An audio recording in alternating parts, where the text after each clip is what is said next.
Welcome to Sense and Nonsense A to Z, where we pick topics based off of the letter of the day. Today is episode 11 of season 1, featuring the letter K. We're family and we're your hosts, AT and Z. So let's get started.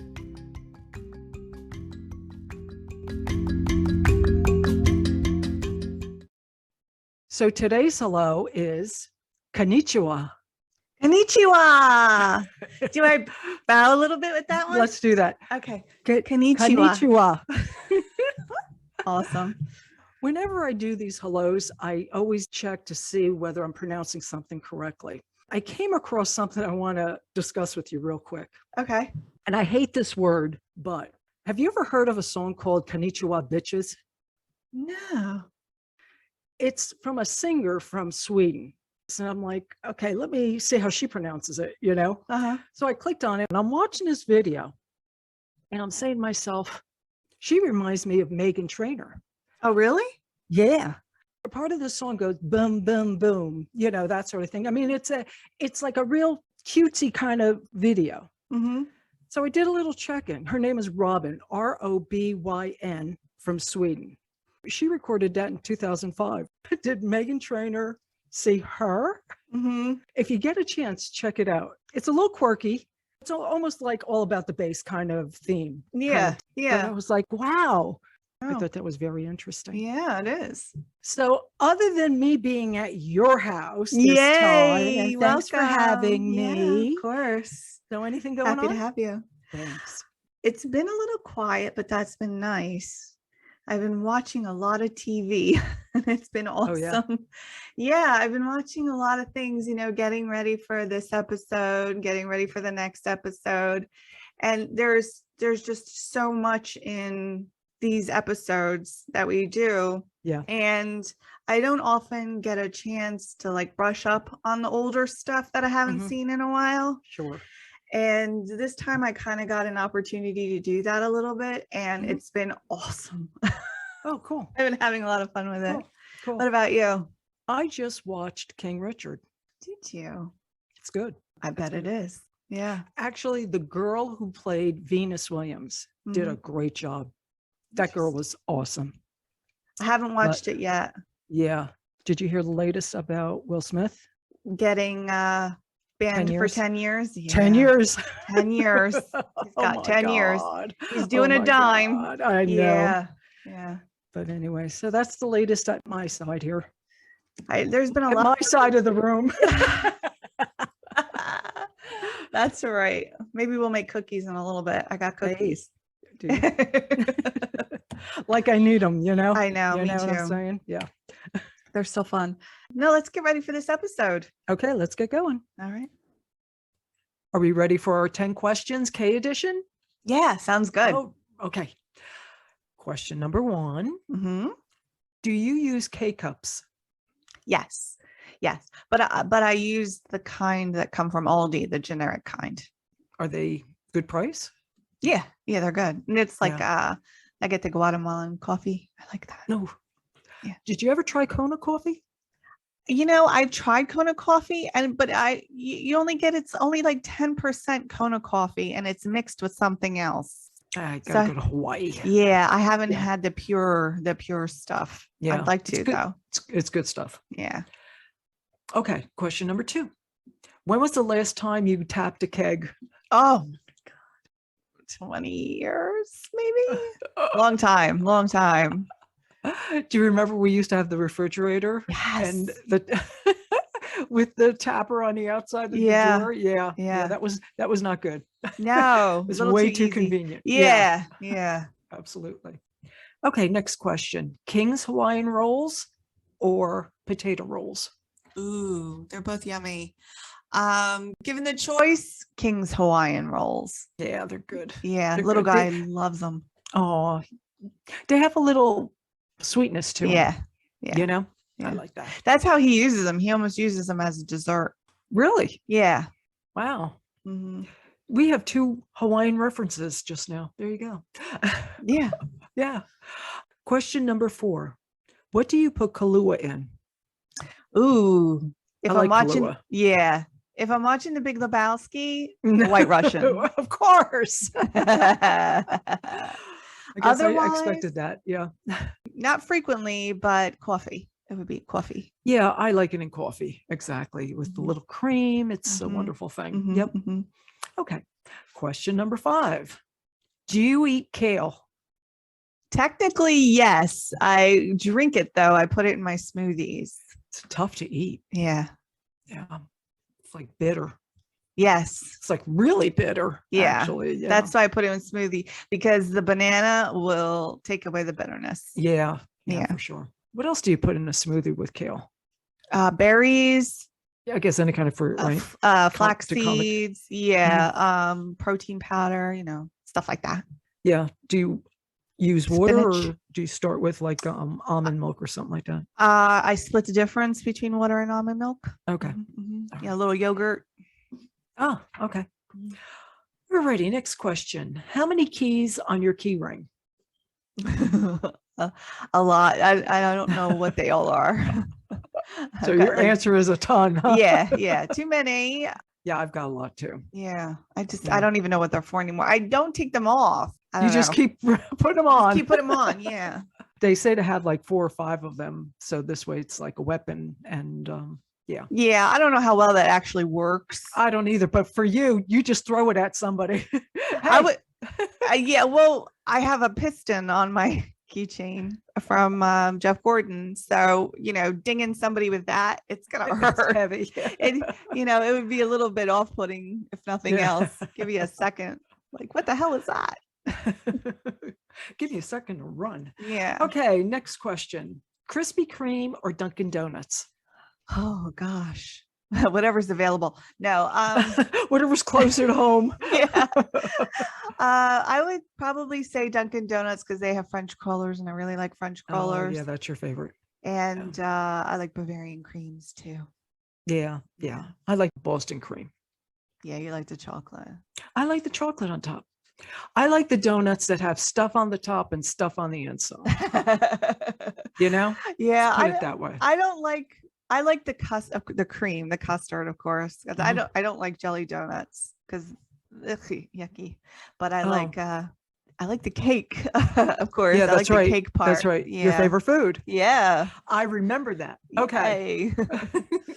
All right. Next question. Do you use ketchup on French fries? No. You don't? No. I do. I hardly. I can't have enough ketchup. I can't have enough ketchup. Yeah. I don't. Do you put cheese on them on French fries? If I'm getting a loaded fries with bacon and stuff, yeah, but not all the time. Right. Usually I just eat my fries plain. Okay. All righty. Next question. What's your favorite song to sing karaoke? Breath in Pocket by the Pretenders. That's a good song. Yeah. Yeah, I like that song too. Yeah. But my favorite is We Will Rock You by It's Queen. A good song. And you really get everybody behind you when you're singing that song. Absolutely. and of course there's no music until the end. And I don't even need that music. I can do that with my mouth, Yeah. So okay. I have one last question. Number 10. Ready? Yeah. Do you have any memories of kindergarten? This is yes. This is a loaded question, right? Yeah. I skipped kindergarten. I was only in kindergarten for like 2 weeks. So I remember leaving kindergarten more than anything else. Yeah. You grew up in a time that you could do that. When I grew up, that wasn't something you could do. That was never an option, So yeah. So I took kindergarten. It was, I remember waiting outside to get in. When you went to school at that time, you had to form a line. Yeah. And then go in. And I remember that. Yeah. I remember that. So yeah, I skipped over that. Yeah. I went from preschool to first. Yeah. Cool. All right. That wrapped it up. Yeah. That went fast. Those were good questions. Fast. It did. Yeah.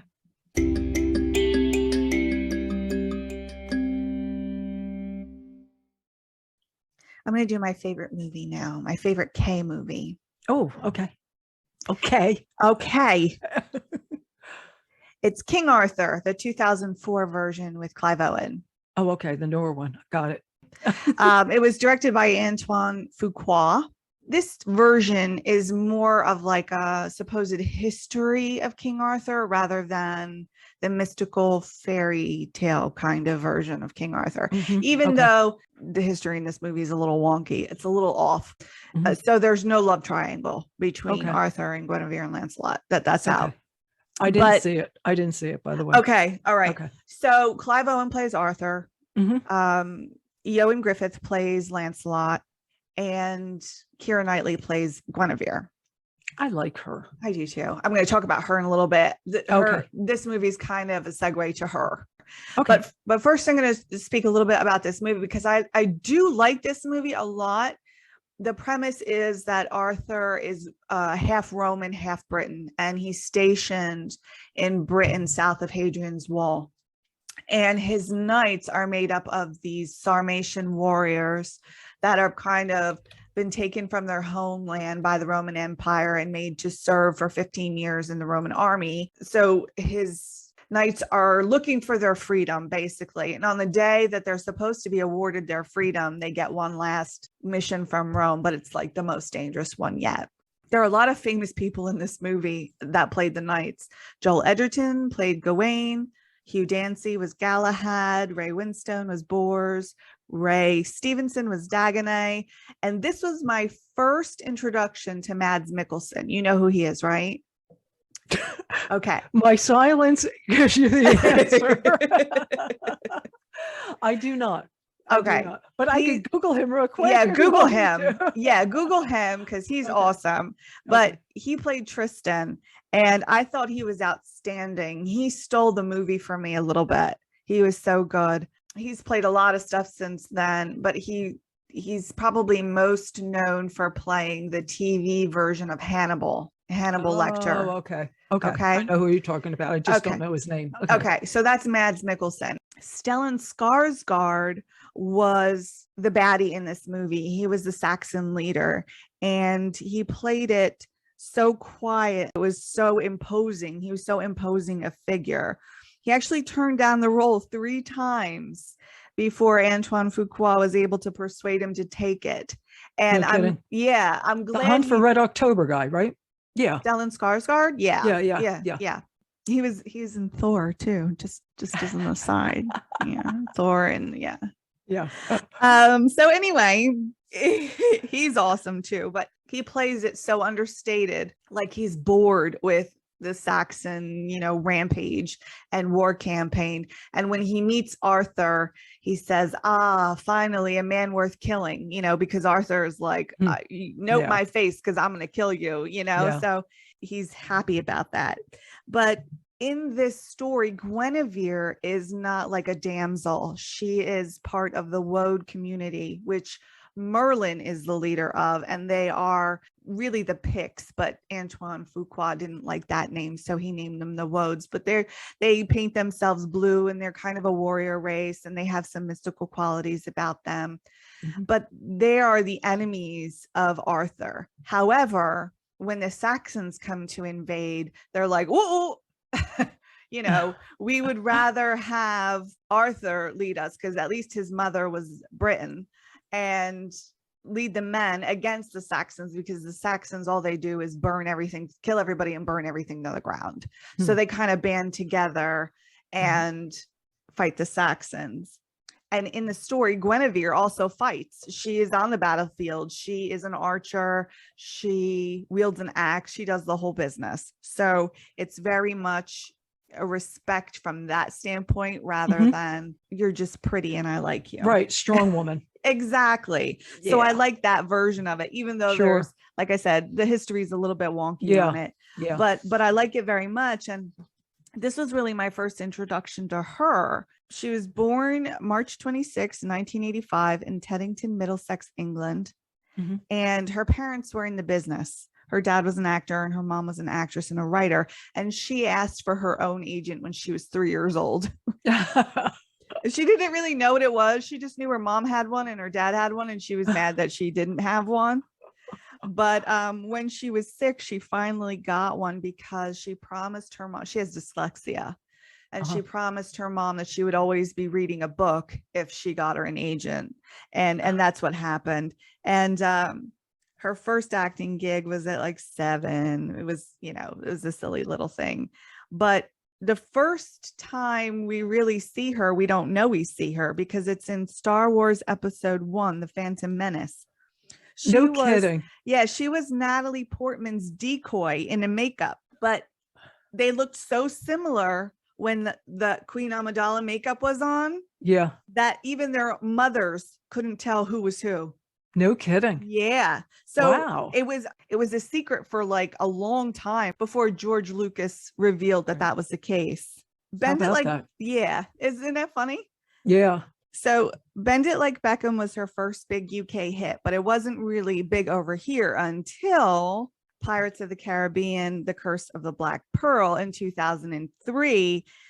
From that opening scene, I love that movie. And she was very big in that movie. Yes. That's the first time I noticed her. Yes. And that movie actually paved the way for Bend It Like Beckham to be big over here. Oh, no kidding. Yes. Okay. Yeah. Pirates of the Caribbean was great, right? It really was. It was such a good movie. I loved it so much. She was so good in that. She was good. Yeah. She was nice and feisty. Mm-hmm. And then she was in Love Actually, which is another film that I like quite a lot. And it's got the beloved Alan Rickman in it.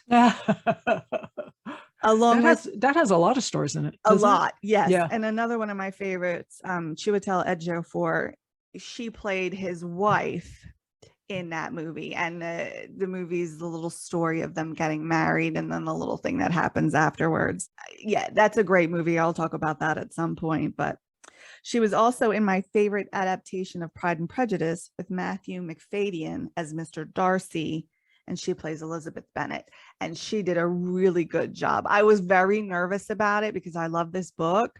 But she did a really good, actually the whole movie was really good, but she did a really good job as Elizabeth Bennet. I appreciated it very much. She's good. I like her a lot. Yeah, I do too. I got to tell you something. If there's one actress that I wouldn't mind stepping in her shoes, it's her. Really? Yep. Why so? Because the roles that she's taken, I mean, she's excellent. Yeah, she really is. Good. I like her a lot. I like her too because she's very down to earth. Like she's notoriously flat chested and she doesn't care that she is, I love that about her. And, even like for King Arthur, for the movie posters, they enhanced her boobs. Did they? And she's like, I don't care if you do that, whatever, but don't make them droopy. They made them droopy. She's like, at least make them perky. You know what I mean? I like that take on it. It's like, I'm not going to augment myself, but if you want to do it, fine. But but don't make them absurd. I guess she doesn't take herself too seriously too. She doesn't. And I like that, I really do. I like that about her. Cool. So that's all I wanted to say about that. But it two things kind of went together though. Well, talk about Keira Knightley. She did a movie with the actor I'm going to talk about. Okay. The movie's name was Misbehavior. It was 2020 and she played a major part in this movie about the women's liberation movement with the 1970 Miss World contest. Okay. The person who I'm going to talk about played Bob Hope. Okay. The actor is Greg Kinnear. Oh, who's one of my favorite actors. Yeah, I know that. That. I first saw him when he hosted Talk Soup. And that was back in 1991 to 1995. He was so good. He was funny. He was smart. He was quick. His staff chimed in. They were hysterical. It was a half-hour show on Abe. Do you remember that show? I do. Yeah. Yeah. They reviewed crazy clips like from Jerry Springer and Montel Williams. It was a great show. And then John Henson took it over. Yeah. And then it turned into The Soup with Joel McHale. Joel McHale. Yeah, I like Joel McHale. Yeah. Yeah, I like him too. I like John Henson too. Okay, so during that time, he also did a little game show. It was called College Madhouse, just a real silly show. 2 universities would come on with some of the kids and they would just do stunts. Oh, really? Like throwing pies at each other and answering questions. And there was a lot of whipped cream, that sort of thing. It was just silly. In 1994, he took over a late night show when Bob Costas retired from it. It was called Later. It was on at 1:30 in the morning. Oh my goodness. Yeah. So it was only a half-hour time slot. But when he took it over, because Bob Costas is, more of a sports. Yeah. When Greg Kinnear took it over, he turned it into pretty much a talk show. He did the monologue and that sort of thing. But it's real funny. I'll never forget this. Bob Costas' last day was interviewing Greg Kinnear. And then they had a fight. And Bob Costas goes, "I'm out of here." Greg Kinnear sitting there looking at everybody going, "I guess they need a new host." Then he jumps into Bob Costas' chair. It's really funny. And then he took over from there. Yeah, it was cute. So he's done a ton of movies, ton of TV, a couple of notables on TV. He did Friends. Yes. He did an episode of Friends. He was good. And he did an episode of Modern Family. Yes, he did. He was real good in that. Yes, he was. A couple of the movies that I really liked, he did Sabrina, You've Got Mail, Nurse Betty. Remember I was telling you about Bob Crane with Hogan's Heroes? Yes. He played Bob Crane in Autofocus, which was Bob Crane's life. Oh. Yeah. Nice. He did Little Miss Sunshine. Yeah, that was a great movie. There's a couple other movies that he did that I want to talk about, which leads me into one of my absolute favorites, Invincible. That was back in 2006. It's a story of Vince Papale. You know me with sports movies. I know. Yeah. Mark Wahlberg played Vince Papale. Very well. Very well. He's one of my favorite actors too. Vince Papale grew up always wanting to be a Philadelphia Eagle. He was a small wide receiver. He was like the underdog. Yeah. So he played semi-pro. He then went into the World League. Once he was in the World League, he did really well and got an opportunity to try out for the Eagles. Greg Kinnear played Dick Vermeil, who was the head coach, who was down to earth, spiritual, and Vermeil liked the kid a lot. So he kind of stuck out his neck, believed in him, and gave him a job. So he put him on the roster, and it was like a big surprise because Vince Papale at that point was 30 years old. Yeah. So he became the oldest rookie in NFL history, and he played for the Eagles for 3 years. What a great job Greg Kinnear did as Dick Vermeil. What's really funny is Elizabeth Banks played Vince Papale's girlfriend, and she was a Giants fan. She would sit amongst all the guys watching Vince Papale and busting everybody's chops because like the Giants were winning. Yeah. Yeah. It's really good. A great movie. Yeah, it was a good movie. Another good movie and another genre that I really like is the true story thing. Right. He played a inventor who was an engineer by the name of Robert Kearns in Flash of Genius in 2008. What he was famous for is that he invented the intermittent windshield wiper, patented it, and then presented it to Ford. Ford used it and didn't give him any credit for it. It was a real challenge. Yeah. Because he ended up suing him. Well, first he approached him and Ford offered him $30 million, but they wouldn't admit any wrongdoing. So Robert Kearns decided to sue. He had a real hard time getting any kind of law firm to represent him. Nobody wants to go up against Ford. Right. Nobody wanted to touch it. So he ended up representing himself. Oh my goodness. What was really cool is that he had 5 kids and the oldest kids were teenagers at that time and they were helping him. Oh, cool. Yeah. Another movie, Greg Kinnear did such a great job with this because the guy went through hell. Of course he did. Hell.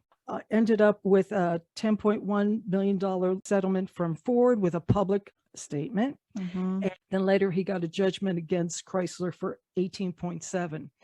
But this had to do with principle. It didn't have to do with the money. He wanted that apology. He wanted that statement that he was the inventor. So what's interesting is where they got the name of the title. From the patent law term stroke of genius. That's how they came up with Flash of Genius. Oh, okay. Yeah, I thought that was pretty cool. All right, so he's done a couple of cable projects too. He did The Kennedys. It was a mini series on Reels where he played JFK. That was 8 episodes, and Katie Holmes played Jackie. The other one that I really liked a lot was Confirmation. It was an HBO movie in 2016. It took place in DC, back in 1991 during the Clarence Thomas Supreme Court confirmation. Nice. And what Anita Hill went through. Oh, yeah. That was horrible. It was horrible. Greg Kinnear played Senator Joe Biden, who was the chairman of the Senate Judiciary Committee. Mm-hmm. Treat Williams played Ted Kennedy. Kerry Washington played Anita Hill. And Jennifer Hudson was in it. She was one of the girls who was going to testify against Clarence Thomas, but they ended up dismissing her and not asking her for her testimony. That was a great movie. I really liked it a lot. He did a good job playing Joe Biden. Mm-hmm.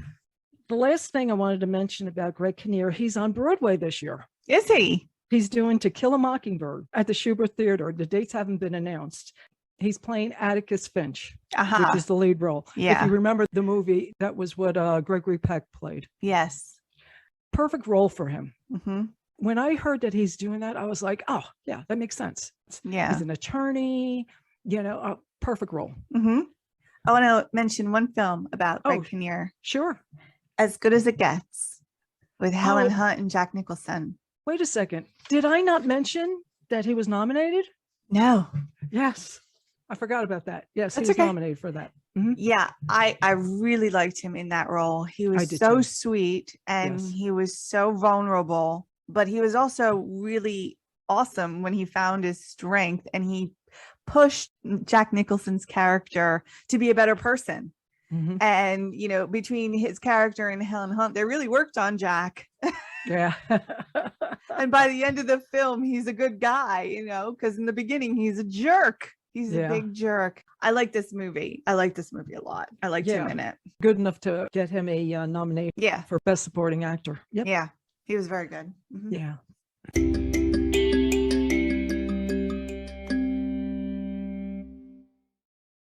Let me go for the pet peeve. Are you ready? Yeah, go for it. All right. My K peeve is Kohl's Cash and Kohl's coupons. Don't get me wrong. Really like the store. And I have one locally. And I like the fact that they take Amazon returns now. Oh, it's a wonderful thing. It is. And you can order something online. Mm-hmm. They will package it for you and bring it out to your car. That's awesome. The problem that I have is the two things, actually. So you want to buy something, and now you got to look for a coupon. Mm-hmm. So can you find a 15% coupon, a 20% coupon, a 30% coupon? And then it's like, okay, I have a 20% coupon. Should I wait till Monday? Maybe they'll have a 30% coupon. It's like, come on, the heck with these stupid coupons. And then they give you this Kohl Cash, which expires. Mm-hmm. And it expires quickly too. Yeah, I think it's only good for like a week or two, right? Not maybe 2 weeks. It's only good for like a portion. Sometimes you get Kohl's Cash, and of course you can't use it until like next week, and then you have a week to use it. So you got to remember that you have it, and then you got to remember to use it. It's just it's a vicious cycle, is what it is. It's a ploy to get you, to come back. Yes, it's a vicious cycle. I'm telling you. So anyway, that's my. Wait, peeve. I have something else to say about Kohl's. Okay. A peeve about Kohl's. Okay. Everything is always on sale, right? Yes. And then the original price, which is astronomical for whatever the item is. Yeah. And then the quote unquote sales price is a little bit better, right? It's like 20%. Yeah.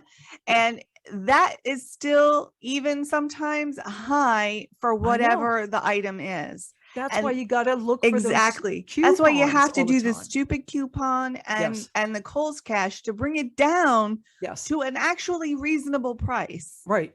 This is annoying to me. I don't want to have to do that much work to shop. Exactly. You have to do the research first. It's ridiculous. So you see whether you can get it on Amazon. Yeah. Or get it from Kmart or something, but you're right. It's just too much research. It's a lot of work. I just want to go online, see what I want to buy it, and know I got a decent price for it. And then I go pick it up. Mm-hmm. And the other thing that bugs me about that store is they're constantly trying to get you to open a Kohl's charge. Yeah, I already have that. So my answer is I refuse to open a Kohl's charge. The interest on that is ridiculous. And why? Why make me use this card? Well, you can get this much off if you use your Kohl's card. It's like, I don't want to open another credit card. I just want to pay for my damn thing and I want to leave. Yeah. Years ago, they would give you the 30% off more frequently because you were a card holder. Yeah. Now, that's not the case. So there's really no reason to get a card. No, they're just going to charge me 23%, 24% interest. I pay my card off before the interest kicks in. I'm like Monica Geller. Yeah. I don't want to have to deal with it. So I just pay for it at the time that I'm buying it.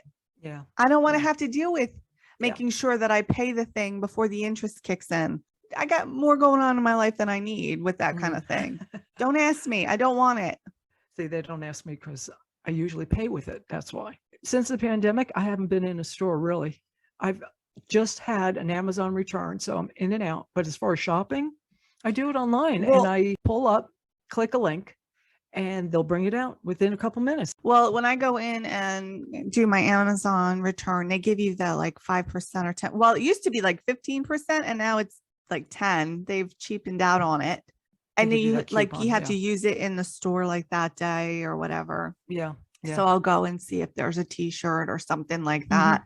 Right. So I'll pay for it. And it's like, will you be using your Kohl's charge today? It's like, no, I don't have one. Like, well, would you like to open one? It's like, no, I would not. Thank you. And they're like, please don't ask me again. Yeah, no. Every time I'm in here, you ask me. And every time I'm in here, I say no. It's like, stop making that part of your policy. Yeah. It's annoying, you know? But anyway, so that was my peeve. And mine too, actually. Yeah, actually, you're right. It was more your peeve than it was my peeve for that matter. It developed into my peeve. Let's do our sense and nonsense game. Okay. The K topic is koala bears. Oh, sweet. They're so sweet. Okay, so first question, sense or nonsense? Koala bears hug trees for security. Sense. Nonsense. Ah, crap. They hug trees in the summer, especially to cool down. Oh. The trunks of trees are usually about 44 degrees cooler. Really? Yeah. So that's why they do that. Oh. Okay. Second question. Okay. Knowing that they're marsupials, okay? Sense or nonsense? Koala bears weigh about 1 pound at birth. Oh, 1 pound? Okay, sense. Am I going to get all these wrong? I don't know. They are born about the size of a jelly bean. What? Yeah. A full-grown koala is 25,000 times heavier than its birth weight. Is that incredible? Crap. Jelly bean. Why even bother? I guess you could stuff a whole bunch of them in there, huh? Yeah. Like, why even bother shooting it out yet? Yeah. It was just a jelly bean. Like, you could get lost in that pocket. You know? I Little jelly bean. I don't know. I guess once it's in the pocket, it's in there. You know? Jeez. Okay. So sense or nonsense? Koala bears smell like eucalyptus. Sense. You're correct. Oh my goodness. They eat about 1 to 2 pounds daily and eat only the leaves off the branches. There's about 600 species of eucalyptus, but they only eat about 30 varieties. So they're very picky. Oh my goodness. And in order to determine which leaves have the most water to eat, they sniff them. So that's how they figure out what to eat. Huh. I thought I was picky. Yeah. The koala's closest relative is a wombat. Okay, so here are our little factoids. Okay. Koalas have 2 thumbs on each hand, and they also have unique fingerprints. We've talked about the fingerprints before. Alrighty. They have one of the smallest brains to body ratio of any mammal.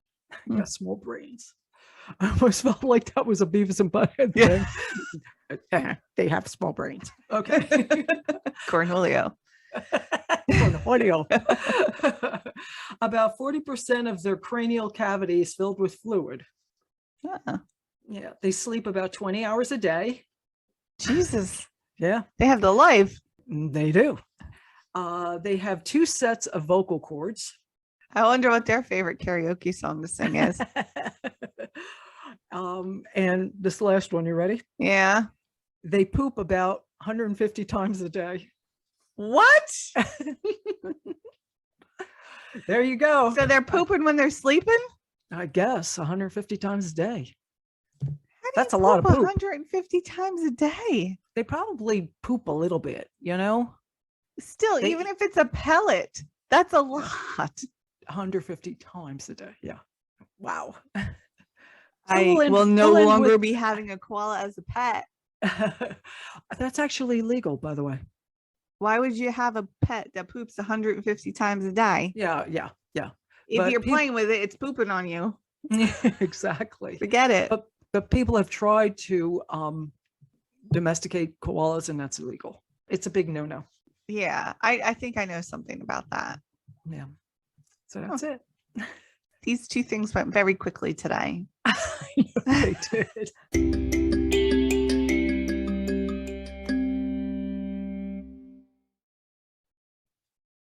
My favorite K actor is Keanu Reeves. I kind of knew that. Yeah. Good actor. Yeah, he is. And there's a lot on him. So I'm gonna skip, and I'm not gonna mention certain things. Yeah. Even things that I love, because this is just so much stuff. He was born Keanu Charles Reeves on September 2nd, 1964. And he was born in Beirut, Lebanon. Yes. His name means cool breeze over the mountains in Hawaiian, because his dad was native Hawaiian and Chinese, among other things. Okay. The first time I saw Keanu was in a movie called Youngblood with Rob Lowe and Patrick Swayze.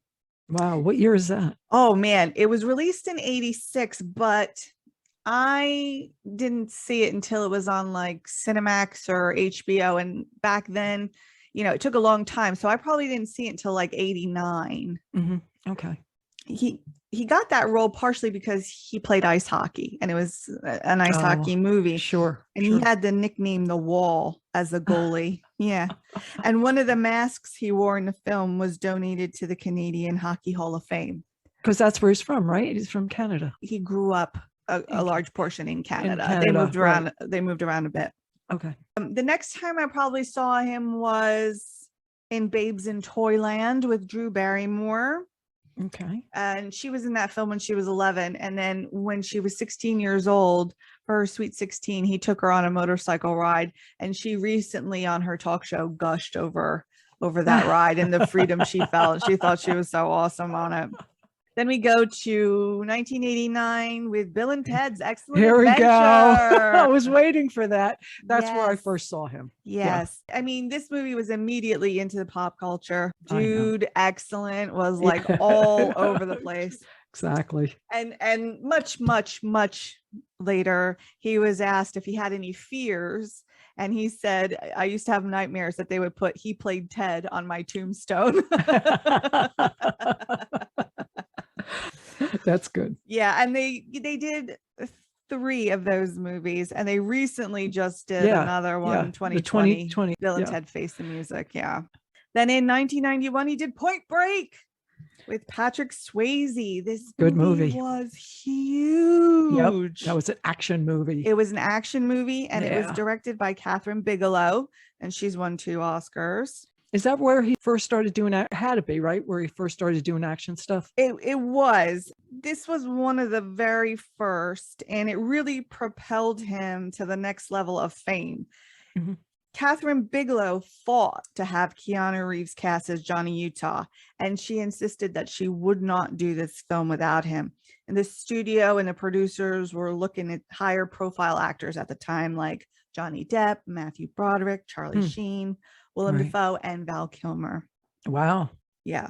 So I remember watching this movie, and I think this was the first time I consciously knew that I didn't know who I was rooting for in this movie. I didn't know if I was rooting for Keanu's character or Patrick Swayze's character of Bodhi. Like the lines were so blurred and it wasn't clear. There was so much ambiguity between good and bad in this film that I remember, like, I think for really the first time I was like, who am I supposed to be rooting for? I don't know. Right. And then we skipped to Speed in Yes. 1994 with Sandra Fantastic Bullock. movie. Yeah, I love that movie. Yes, Daniels and Dennis Hopper. Yep. And I don't know how, but they made this movie suspenseful and entertaining. I know, you're right. You know, it's like, oh my goodness, it's on a bus, and they the whole time, like they're on a know. bus until the very end. Yeah. And Keanu did not want to do this movie, and he only agreed to do it because they let him do over 80% of his own stunts. Crazy man. When he's hanging under the bus, he's really hanging under the bus. No kidding. Yes. I mean, is it really rolling? It's really rolling. He was really harnessed. He was tethered in underneath the bus. I mean, that's crazy. Just, yeah, that's just crazy. Yeah. So huge, very, very big. Mm-hmm. Now we got to skip again. We got to skip to 1999 and The Matrix. Oh, you skipped over Devil's Advocate, huh? Gotta skip. I love it. I gotta skip. Okay. The Matrix with Carrie-Anne Moss, Lawrence Fishburne, and Hugo Weaving. If you are at all a fan of cinema, you know that this movie changed everything. Yeah, it's unbelievable. The red pill, blue pill thing entered the pop culture lexicon. And honestly, we all took the red pill and we've never looked back, because Keanu plays Neo and he is the one. Yeah. A lot of people were offered and turned down roles in this movie. I mean, a ton of people were offered all the parts. I mean, all the biggies. And ultimately, the right people were in fact cast. It's good movie. It's absolutely perfect. Yeah, absolutely. The second and third ones, they're mixed depending on your point of view. And then in 2021, they released Resurrections. And I have to say, for as much as I love The Matrix, I was disappointed in Resurrections. Were you? Yes, because most of the movie is spent with Neo and Trinity apart. They're not together. And when I see a Matrix movie, I want Neo and Trinity to be together. That's what I want to see, because together they're magic. And when they're apart, it's like, together they're a force. They are, you know, it's really like, oh, it feels really good. But this movie came out, The Matrix came out in 1999. And by the middle of 2002, the famous quote unquote bullet time sequence had been spoofed in over 20 different movies in just that short span of time. That's how impactful this movie was. I love this movie. It's no secret to you, I know, but I love it. And there's this scene where Morpheus, who is played by Lawrence Fishburne, is fighting Neo, right? And Morpheus is flying through the air, and then he puts his knee through the floor. And I remember watching that for the first time, and I was like, damn, you know, it was just so like, holy crap. This was the beginning. Like, people have to remember it. The time this movie came out, all of this stuff was brand new. Yeah. You know, it was just amazing. And they filmed it in Australia to keep the final budget at $60 million, because that's the only way this movie would get made. It would have cost $180 million to make in America. And at the time, most people didn't understand the script. So when the Wachowskis were pitching it, like people were like, it sounds not following it, but I don't get it. You know, they had to hire storyboardists to like storyboard it out with 600 boards so they could pitch it to people, so they could. It's complicated. It's complicated, you know. So I mean, they really had to do a lot to get this movie made. And in fact, their $60 million budget, they didn't have at the beginning. They only had a small amount of money at the beginning, and they had to put together the opening sequence. And when they showed it to the studio was like, okay. And they gave them more money. How about that? I mean, they had to go through a lot to get The Matrix made, and thank God they did. Yeah. Now we have to jump, because this is super important for us. Okay. In 2000, he did The Replacements, which happens to be one of my absolute favorite movies. Mine too. I think it's in my top 10. It's in my top 10. With Gene Hackman, Jon Favreau, Orlando Jones, Brooke Langdon, Rhys Ifans, and John Madden. Love this movie. Love the movie. Love it. I watched it the other day, and even Did my you mom, really? yeah, even my mom was excited that I was watching it. It's such a good movie. I watch I it every laugh time. all the time. Me I too. laugh through the whole thing, Me too. except the barfing on the field thing. I have to fast forward to that. But the whole movie is so good. I love the whole thing. The only part I don't like in that movie is when he doesn't show up at the bar for their date. Yeah, I know. That's Yeah. a bummer, man. It's a big bummer. I wish that they didn't do that in that movie. Yeah, you I know. Because that's the only like, I mean, Because you that's not understand. characteristic of him. No, you understand, but still, Yeah. like, come on. He Yeah. would have done better than that. Right. He let right. that jerk get to him. Yeah. Now, the same year he did The Replacements, a movie called The Gift came out. And I'm mentioning The Gift because he was in that movie with Greg Kinnear. There you go.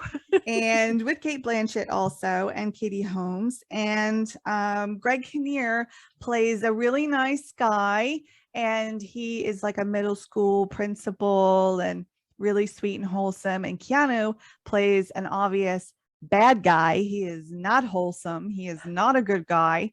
And they're the entire time they're leading you in the movie to believe Keanu has done this heinous thing. He's murdered somebody. But in fact, it was Greg Kinnear. Shame dun, on him. dun, dun. Dun, dun, dun. It's a twist ending. So in 2003, Keanu was in Something's Gotta Give with Diane Keaton and Jack Nicholson. Right. And they played competing suitors for Diane Keaton's character. And unfortunately, or fortunately, depending on how you look at it, Jack Nicholson is the victor in that little love triangle. Right. I don't know how, but anyway. Yeah, really. No disrespect to Jack, but I mean, come on. But come on. Yeah, come on. In 2005, he played one of my favorite characters, which was John Constantine in the movie Constantine, with Rachel Weisz and Shia LaBeouf and Tilda Swinton and Jimon Hansu. Good movie. I love this movie. Yeah, good movie. It was a DC comic character, and I just loved it. It was so interesting and so different than you normally see. It was really awesome. He's a supernatural exorcist and demonologist, and he helps a policewoman prove her sister's death was not a suicide. And the reason he can do this is because he committed suicide and he went to hell. So he knows that there is a God. He knows that there are angels and demons and Satan. And it's a lovely movie from that standpoint of having to deal with the fact that the angel Gabriel tells him, you don't have faith, and that's different than having faith. Yeah. So it's interesting, and watching him being able to manipulate between the realms is really cool. And Keanu has said before that he would love to play John Constantine again, but that hasn't worked out. Yeah. So in 2006, he was in A Scanner Darkly with Robert Downey Jr. There you go. Also Woody Harrelson and Winona Ryder. And this is a digitally rotoscoped animated feature film. So it was acted first and then animated later. So it was shot in 23 days, and then it took 18 months to animate it. How about that? Yeah, the movie was given its animation style to make it appear like a live action graphic novel, as opposed to a regular novel to film adaptation. So it was really good. It was a very thought-provoking movie. Robert Downey Jr. plays kind of a bad guy in it. Oh, I know. Still funny though. In 2014, John Wick came out. Yeah, there you go. Dun, dun, and took the world by storm. Yep. He's an ex-hitman that comes out of retirement to track down the gangsters that killed his dog and took his car, like a bunch of morons. I would do the same. Absolutely. What the hell? Yeah. He did 90% of his stunts in this movie, and it's awesome. They do this thing called gung fu with the guns. It's pretty awesome. Yeah. If you haven't seen John Wick, have you seen John Wick? Sure. Okay. Awesome. It's so awesome. Yeah. And they do these really long takes. So you watch an entire fight scene in one take. Keanu Reeves is incredible. He's incredible. 3 chapters of John Wick have been released. Yes. They are in post-production for number 4, and No they are kidding. in pre-production for number 5. Wow. Yes. It took him months, 8 hours a day to train for weapons and martial arts for John Wick. And he's just continued to do it ever since. And the stunt coordinators and the stunt guys say that he's a dream to work with because he works so hard and he's so precise and everything. That's cool. Yeah. In 2018, he did Destination Wedding, which has him teaming up with Winona Ryder again. And in this movie, they're the only 2 people with dialogue. Oh. They're so bitter, both of them. And they're on their way to the destination wedding of Keanu's character's brother, who happens to be Winona's character's ex-fiance. Oh, geez. Yeah, they verbally spar through the whole movie, and they're pretty much outcasts at this wedding. So they spend all their time together and wind up forming a connection. And then they have to try and decide if they want to carry it forward outside of the wedding and have an actual relationship. And Keanu's character takes a while to be convinced that that would be the right thing to do. The whole film was filmed in 10 days. So this was a quickie. Yeah, it was a lot of fun. I haven't seen that one. And Winona Ryder maintains that she and Keanu Reeves are married because when they were in Dracula together, a Roman I've heard that. Orthodox, Romanian Orthodox priest married them. Right. So, and I think Francis Ford Coppola said that might be true. They might actually be married. Wow. So, whoops, if that's true. In 2019, he did a very funny cameo in Always Be My Maybe. This is an Ali Wong and Randall Parks film. It's very funny. And Keanu plays this heightened Hollywood douchebag version of himself. And of course, we know he's nothing like that in real life, which is why it's so funny. Mm-hmm.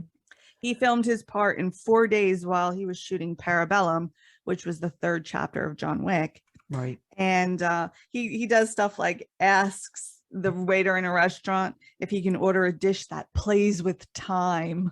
Oh my God. You know? And he wears glasses with no lenses in them because he says it's for a role. It is so silly. But what's really funny is when he walks into the restaurant, like Ali Wong's character is keeping who her new boyfriend is a secret from Randall Park's character because they're like childhood friends and he's kind of interested in her, but he's there with a date as well. And Keanu Reeves walks in and they're just like, holy crap, is that Keanu Reeves? And she's taking a picture of their faces. But Keanu walks into Sail. You know that song, Sail? Yeah. And it's so perfect. And it's in slow motion. It's just so it looks so good. I mean, I rewind that so many times to watch it. It's so awesome. But there's some controversy right now because he did a thing for Tibet. And now China has pulled all of his movies off of all their streaming services. Really? Yeah. Oh, yes, please. I know. Isn't that ridiculous? Ridiculous. And there's also a little speculation that he might be proposing to his girlfriend because he went shopping for her and her birthdays, I think today. So yeah, that he might propose after 4 years. But no information has been given on that yet because he does not participate. Stay tuned. Yeah, he does not participate in social media because he values his privacy. So who knows when we'll actually know if that's I get happened. that. I get that. He's appeared in one film that has been selected for the National Film Registry by the Library of Congress, and that is The Matrix. Right. He's got the Arch Motorcycle Company with a partner since 2012. And there's a long running joke that he's immortal because for the longest time, he hasn't visibly aged. He's done it a little bit now, but for a long time, he looked exactly the same. And he's a founding member and bass player for Dog Star between 91 and 2002. And they opened for David Bowie in 1995 at the Hollywood Palladium. And he also opened for Bon Jovi. There you go. So that's about it on Keanu Reeves. I mean, there's a ton more, but you know, we got to keep it kind of condensed. So his air guitar skills are really from his real guitar skill. Yes. There you go. Absolutely. Yeah. Yes. They're most excellent.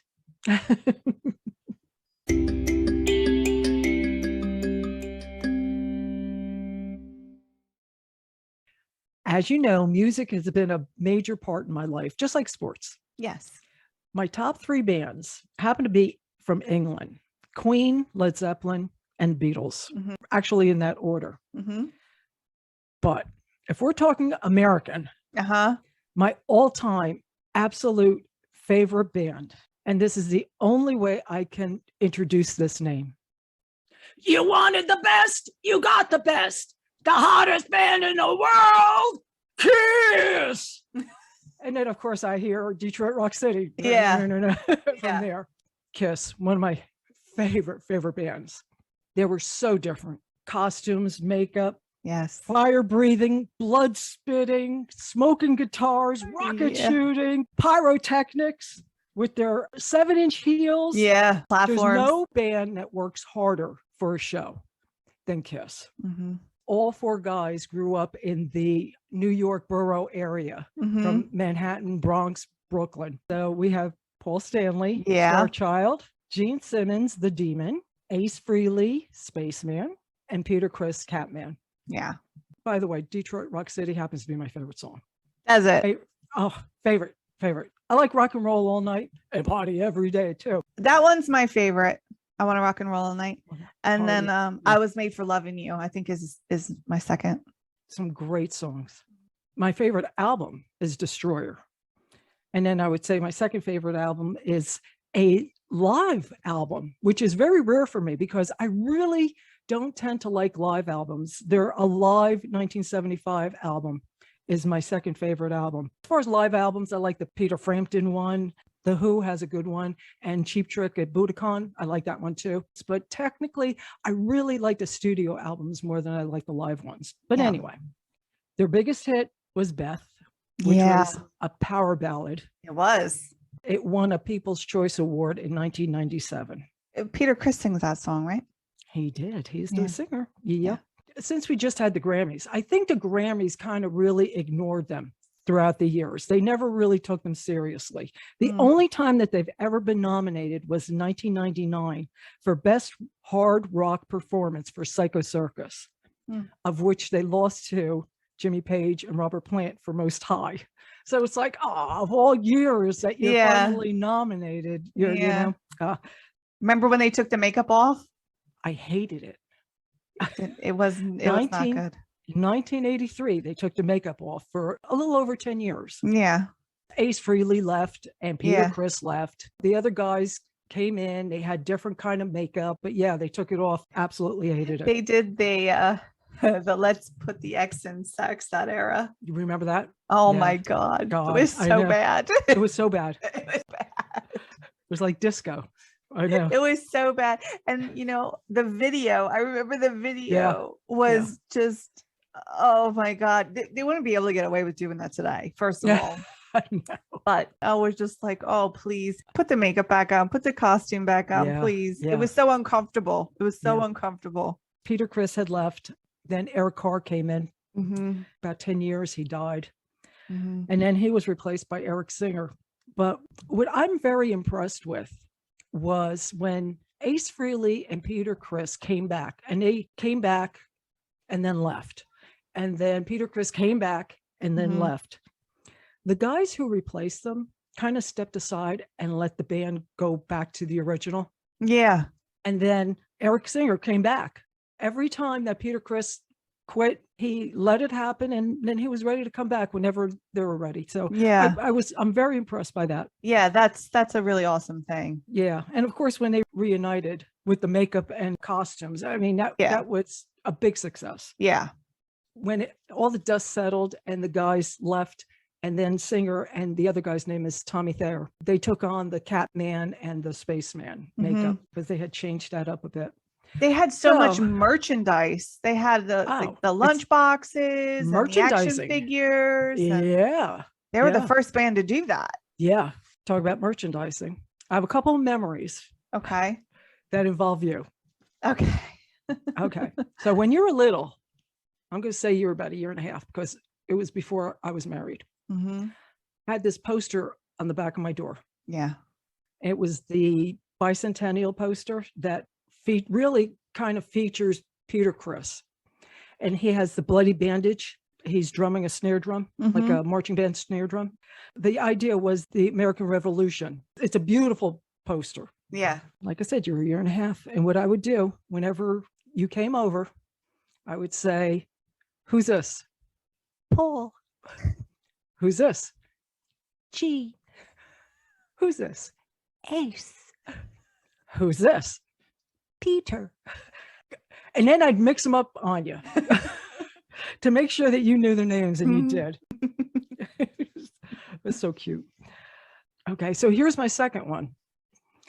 You were about 7, 8. This is back when CDs had really just come out. I loved CDs from day one because it was like a mini album. You know, it had the artwork. Some of them had the lyrics on the inside. They're portable. Yeah. I remember, and this is when I lived in Jackson. You came over for the weekend, and I had a circular from James Way. Do you remember that store? No. James Way was like a Kmart. Oh, James Way. Yes. Okay. On the cover of the circular, I'll never forget this. They put a couple of CDs that were on sale, and CDs were cheap. Yeah. They had Rock and Roll Over. And so I'm like, okay, I'm going to go take you with me. We'll go grocery shopping, which was across the street. Then we jump over there, grab that CD. So I did. We got home, put away the groceries. And I said, hey, I'm going to play that CD. And you were my biggest fan at that point. You know, when you were little, you were my biggest fan. I put the CD on, and you're sitting on the couch. I have my Air microphone. And the first song starts, in the morning, I raise my head. And I think it, and you're on the couch, kind of like swaying back and forth. And you're going, oh, what a pretty song. You know, I could just see it. You're just going back and forth. And the thing I want out of life is, I want you. And you jump up screaming like a fan. You jumping up and you go, yeah. Because I'm doing my air guitar, you know? Those are the two memories that I remember. Just a couple more things on Kiss. One of the best-selling bands, over 100 million albums worldwide. Yeah. Incredible. 30 gold albums, the most of any US band. 14 platinum albums, and 3 of them are multi-platinum. They were inducted in the Hall of Fame in 2014 by Tom Morello from Rage Against the Machine. Yeah, he's awesome. He did a great job. He grew up like me, you know, loving Kiss. And he's a local kid too. He's from New York. He's a New York City kid. He went to Harvard. Did he really? Yeah, he's real smart. Oh, man. Yeah. Man, he did a great job. He's incredible. Yeah. Yeah. MTV ranked Kiss the 9th greatest metal band of all time. VH1 has them at 10th greatest hard rock artist. Loudwire ranked them 3rd best metal and hard rock band of all time. And they're still in the midst of their end of the road tour. Started during the pandemic. Yeah. And they're kind of concluding this year. Awesome. Yeah. The one time I did see them, I saw them at the PNC Art Center. I'm trying to remember what year it was. It was, 2010. 2010 is the last time I saw them. So cool. Yeah. Yeah. Kiss. Kiss.